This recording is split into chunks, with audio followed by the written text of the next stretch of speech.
만약 이게 확정돼서 풀릴 때는 시세가 13억이니까 거의 반값 아파트가 되는 거죠. 몰라서 속지 말자, 부동산 정보를 알기 쉽게 가르쳐주는 부동산 캡틴입니다.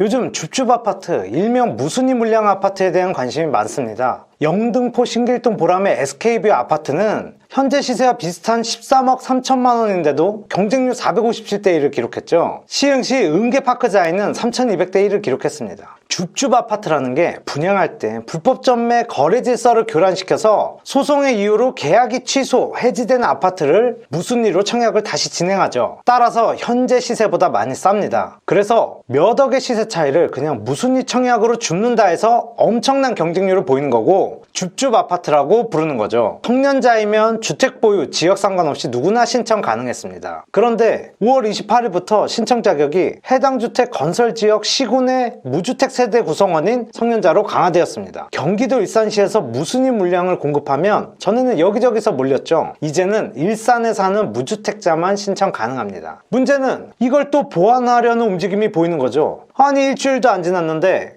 실수요자를 보호하겠다고 5월 28일부터 바꿨는데 서울에서 나온 물량을 경기, 인천, 수도권 무주택자에게 기회를 주는 방향으로 완화시키겠다는 겁니다. 일산, 분당, 경기 등 수도권에서 서울로 출퇴근하는 수요자가 많은데 불합리하다는 거죠. 그리고 5월 28일날 추가적으로 바뀐 게 있습니다. 지금까지는 무순위 물량 아파트에 당첨되더라도 재당첨 제한 규정에 적용을 받지 않았습니다. 하지만 5월 28일 이후 공급되는 무순위 물량부터는 일반 청약과 동일한 재당첨 제한 적용을 받습니다. 투기가열지구 10년, 조정 대상 지역 7년 동안의 제한을 받는 거죠. 그럼 이제 줍줍이 반값 아파트에 대해서 말씀드릴게요. 영등포 신길 보람의 SK뷰 이 아파트의 경우 계약 취소분 공급 가격이 시세가 반영된 상태로 풀렸습니다. 원래 보통 줍줍 아파트는 대체로 원 분양가로 공급했었는데 SK뷰 아파트 조합은 시세를 반영해서 공급 가격을 산정을 했죠. 그런데 이번에 5월 28일에 바뀐 규칙에는 줍줍 아파트의 공급 가격은 관할 지자체의 적정성 검토를 거쳐서 승인을 받아야 한다고 했습니다. 쉽게 말씀드리면 줍줍 아파트 원 분양가 수준으로 공급하라는 얘기인 거죠. 지금 보람의 SK뷰 아파트의 경우 14채가 계약 취소 소송 중입니다. 만약 이게 확정돼서 풀릴 때는 분양가인 6억 2천만 원에서 6억 7천만 원 선에서 풀릴 수가 있는 거죠. 시세가 13억이니까 거의 반값 아파트가 되는 거죠. 5월 28일부터 해당 시군 지역 무주택자만이 청약이 가능한 걸로 바뀌었었는데 이게 수도권 지역 대상으로 완화된다면 아마 경쟁률이 상당하겠죠. 잘 확인해 보시고 도전해 보세요. 줍줍 아파트 투자 포인트. 비인기 지역의 경우에는 정말 입지를 따져보시고 구매하셔야 됩니다. 입지가 좋지 않아서 미달되거나 일시적으로 분양가가 높아진 지역의 경우 다시 한번 살펴보세요. 지금까지 줍줍 아파트에 대해서 알아봤습니다. 그럼 모두들 부동산 부자 되세요. 아무나 부동산 전문가가 되는 그날까지 계속됩니다. 부동산 캡틴.